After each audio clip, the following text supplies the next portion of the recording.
Welcome, dear friends, to another study of the Spiritist magazine. Every Tuesday at 8 p.m. Eastern Standard Time, we come together in order to review, to reflect, and to learn from one of the articles from one of the issues of the Spiritist magazine. It's such a blessing to be here with you today. As we check the systems, it's always good to make sure we are all good to go. Here we have an opportunity to learn with Euripedes Barsanulfo. We continue our journey through issue 68, which is the newest issue of the Spiritist magazine, which you can download by visiting spiritistmagazine.org, where you'll find the link to the PDF version of the magazine or the apps for your Google and Apple devices, as well as the link to the Facebook page of the Spiritist magazine, a contact us form, as well as a donation button. Your help is truly appreciated. Your presence is truly appreciated. So if you enjoy this program, we ask you that you share, that you like, that you subscribe, that you follow, so on and so forth, so that we can spread the good news of Christ to more people. So today, we're talking about the silent angel.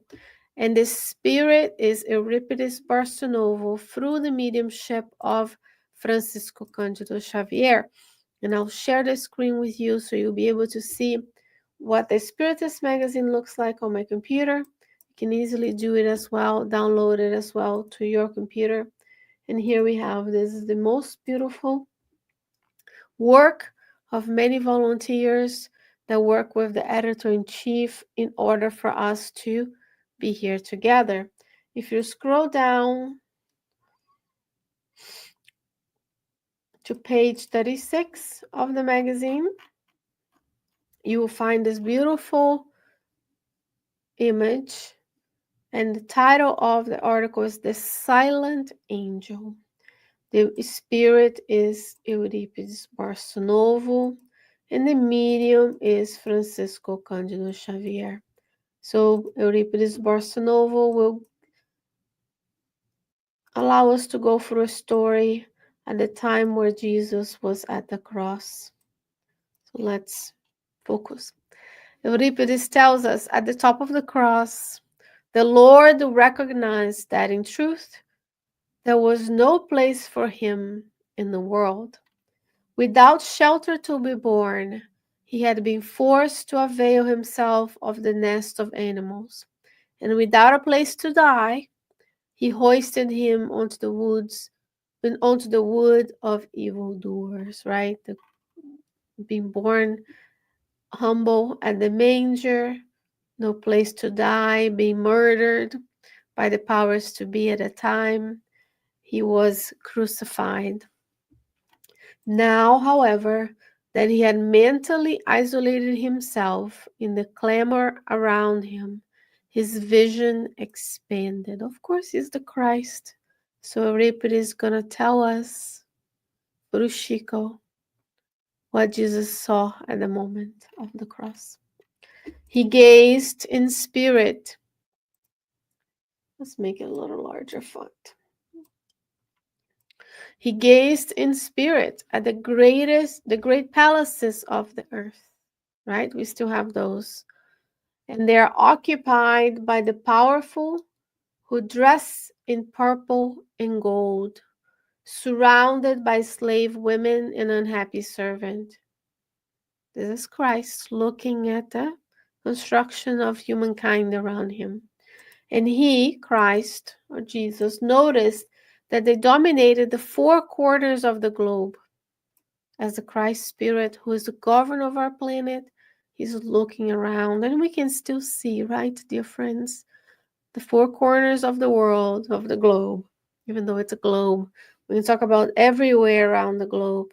We have palaces occupied by the powerful, who are dressed in purple and gold by having a bunch of servants going around them, giving prestige to the executioners of human blood and to the false prophets who numbed their conscience.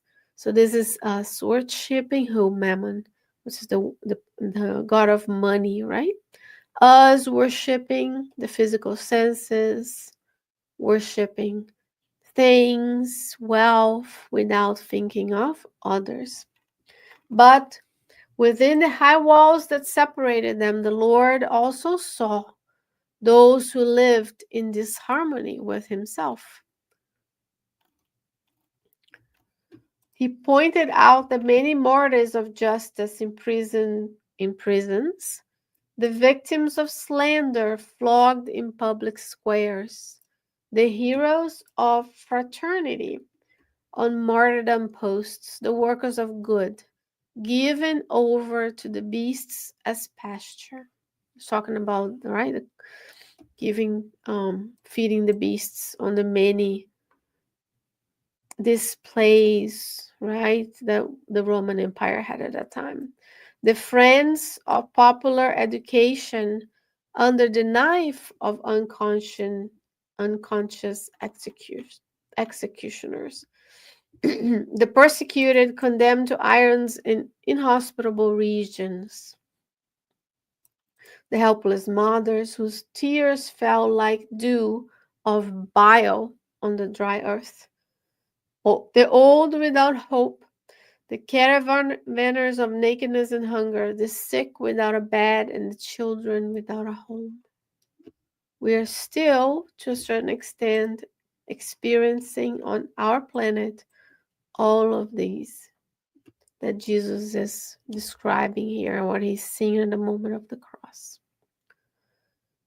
Maybe we don't have people being sent to beasts in the Roman Colosseum, or those flogged in public squares. Hopefully we're a little bit more advanced in the laws that manage and help us live in harmony in society. But there are still places on the earth where those who are persecuted by those in power go to prisons. Helpless mothers are crying over the inability of having enough for their children.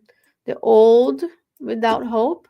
There's a lot of older people, even in the US, who are without hope, who are destitute, who have been abandoned and left in places like assisted living and nursing homes, even though we understand it's hard to take care of the elderly, but in our culture, we really isolate the elderly. The sick who don't have health care, and children who are in orphanages were still there. Among men, there was no place for them, right? We tend to worship things and having and the wealthy, and then sometimes we neglect the need. As before the dead Lazarus, Jesus wept. So Jesus, the Christ consciousness himself, cried as he looked at us at that time, over 2,000 years ago, and he wept. And what did he do? He said, Euripedes says, he wept, Christ wept, and begged God for someone to come represent him at the feet of the afflicted, someone who would soothe wounds without recompense, who would wipe away tears and serve without asking. This is Christ asking God for help, sending his messengers who execute the works of goodness on the earth. And the merciful Father and God answer, dear friends, when we ask, we might be given, shall be given. Ask and shall be given. Sometimes we're not given because we're not asking what is right for us. Jesus wept and begged God to bring us someone who help us alleviate the suffering. And the merciful Father sent Jesus a whole cohort of angels who praised him happily, transforming the wood into an apotheosis of light. So you imagine Christ is there, outstretched arms. Of course, he has on what is happening with his physical body as the physical life is being taken, and he cries and he looks and sees, and he asks God to send those who will help us. And God sends. Imagine he there and this cohort of angels who work with Christ, who of course, excuse me, of course, were helping Christ execute his mission. So we have also a learning here. There's a cohort of spirits, at least one, but there's more, for each and every one of us who is helping us throughout our life. Are we asking them for help? Are we asking God to send them to help us?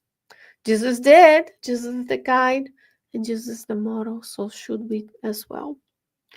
With the exception of one of them, who instead of worshiping him, looked respectfully towards him, his lips trembling, as if seeking his final orders. So imagine, dear friends, you are at your last minutes of this life, feeling all the physical sensations that come with the discarnation process. Are we thinking of praying so the messengers come and help others? No, right? You and I would be praying so messengers come to help us. But Christ, he looks around, he sees the suffering, and he acts. And one of those angels comes to him super respectful, lips trembling, very respectful. The frenzied crowd did not notice what happened before the dying Christ and the sublime messenger, right? There was a cohort of people on the ground cheering the crucifixion. Embedded in this collective obsession that they had at the moment, go to the book Good News to learn more. The frenzied crowd didn't notice that Christ was having this interchange between him and God, because that's what the Christ spirits are able to commune with God. We know of God and have an intuition of God, but Christ spirits commune with God. And then, however, they weren't noticing. Immediately, the celestial God, serene and compassionate, descended from the mountain to the human valleys, where from then until now he converts hatred into love, atonement into teaching, pain into joy, despair into consolation, and groaning into prayer. So are we, dear friends, as co-creators in a smaller plane, having the gene, the DNA of divinity inside of us. First quote, co-creation in smaller plane, evolution into worlds. Second quote, book Living Spring by Emmanuel, chapter 30. You have inside of you the gene of divinity. And if we go back to the definition of God in the book Genesis and the Spirit's book, God is all good. So are we descending into the valleys of suffering? Literally, are you going into your community, seeing where the need is and helping people where they are? Converting hatred into love? Are we fueling the alternative news, the fake news? Are we fueling hatred online? Are we sharing that creates anger? Or are we converting hatred into love? Because sometimes silence is the best action. Atonement into teaching. So when we are suffering, we learn. Pain into joy. Pain is necessary for evolution. If you didn't feel pain, your survival is less likely. Imagine you step onto something that is burning and you don't feel pain. There are few individuals on this earth who have this condition of not feeling pain, and their lives are not as well regulated in terms of feeling and protecting themselves from the environment. Evolutionarily, we developed pain as a mechanism to teach us that something is not going right. But pain can be turned into joy when we learn to live with pain. And we're going to talk about it next week, an article about this. Despair into consolation. So we see someone who is in need, Do we reach out to see what they need, or we judge them for being in that condition? Groaning into prayer. So when we are there helping others where they are. This the silent angel is the angel of charity. So it's that divine seed inside of us that sees. And now that you know of Spiritism, nothing in your life is the same because you see things from the lens of the multimillenary spirit that you are. Knowing that this is temporary, that God can take you back to the spiritual home at any time. And then in the other side, we don't want to feel regretful of the time we didn't use in helping others, because, dear friends, none of the Spiritist literature shows to us that they praise those with 60,000 passport stamps. Oh, I've been here, I've been there, and Instagram here. Da, da, da, da. None of that is important unless you're there to help. Of course, rest is good, vacations are good, going out is good, but there's a reckoning that I am there in a place that God allowed me to be. Am I also giving back to the community? Or I'm just there to get the fancy picture and show to others that my life is great? Because what we are curating to others is a life of illusions. I only do this because I only drink socially. I don't have a problem. Know what? Your brain is being affected. Alcohol is carcinogenic, meaning it's causing cancer.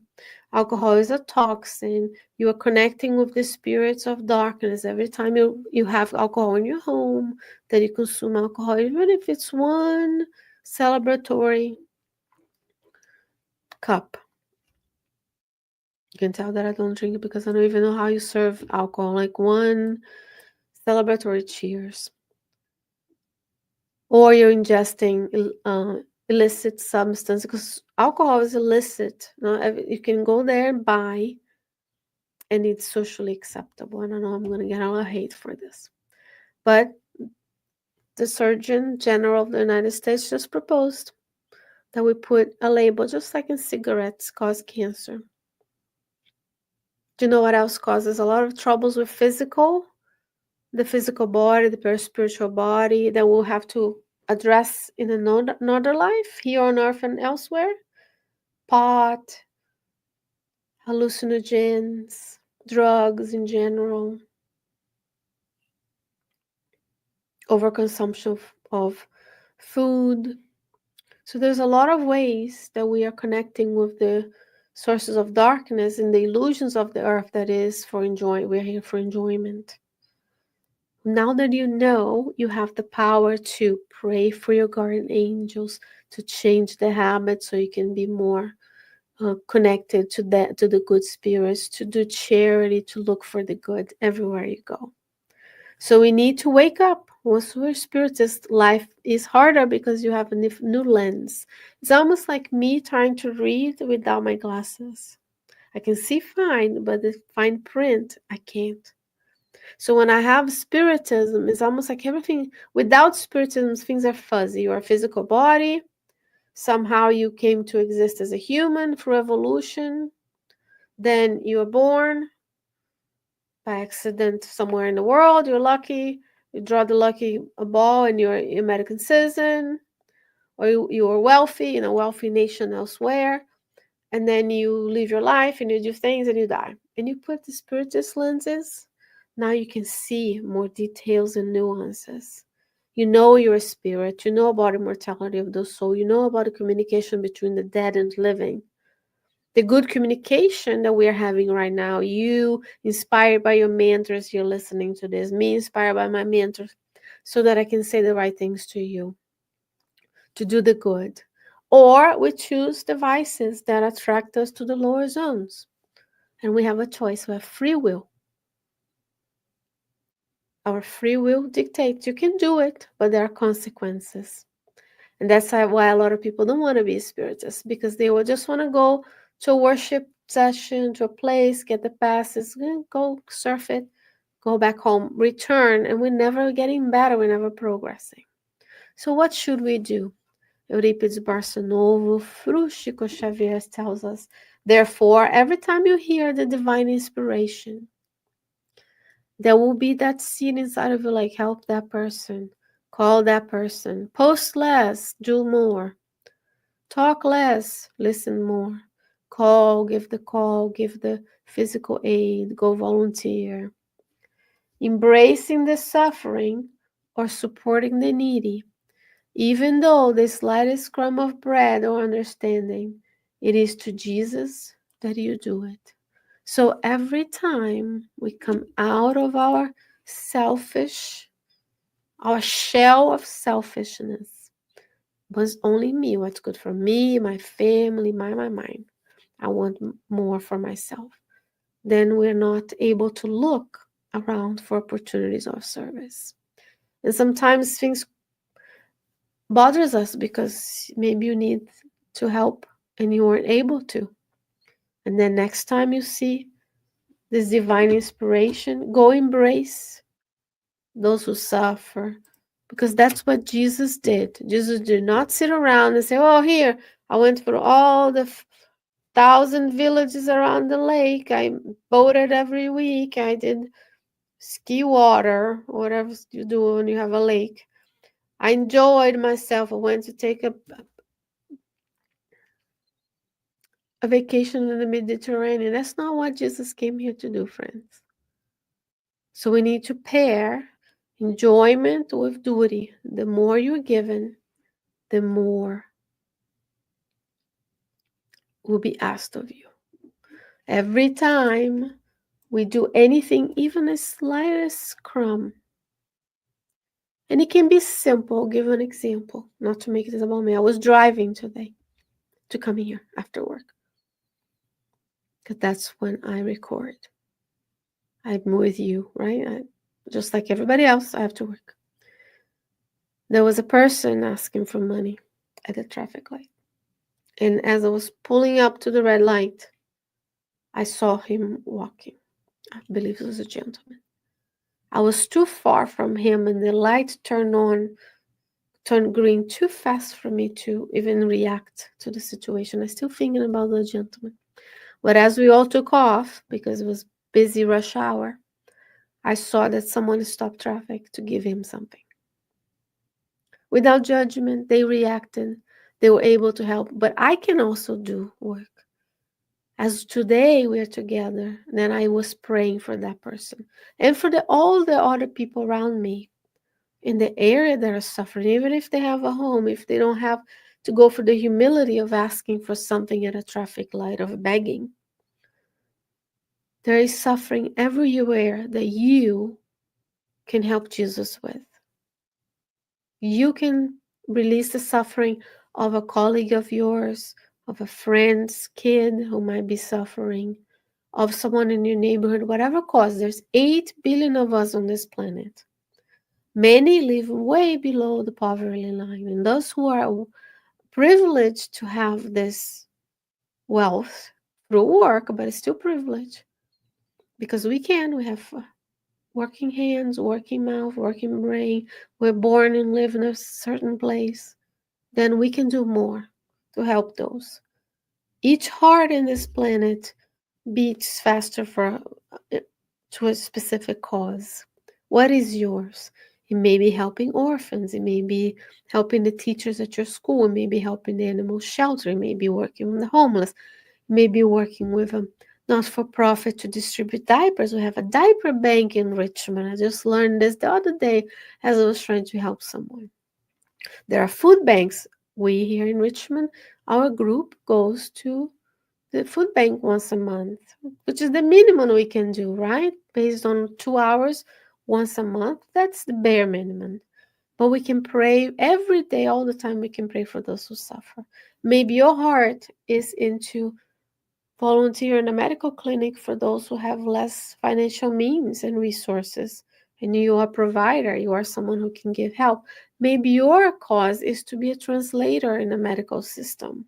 So people who don't speak the language, English, as well, they can understand their care, their language. Maybe your call is to be the PTA director, to pick up the trash on the road, whatever it is. There's like a million other things. Saving the trees, saving the ocean, which we should do, right? So we can have a planet to live in. So whatever you do, you are doing it to Jesus, because the accounting is between you and God. When I discarnate, I will give accounting of my time on the earth, my resources on the earth, the parable of the talents, friend. I will give an accounting of my reincarnatory plan, right? And is it because God is out there, like Santa Claus, naughty and nice? No. It's because we, in our conscience, will feel we failed on this part, but we accomplished on this part. It's always a balance. So let's make the scale go more for a lot of accomplishment, less of things we still have to address, because it accumulates for the next life, right?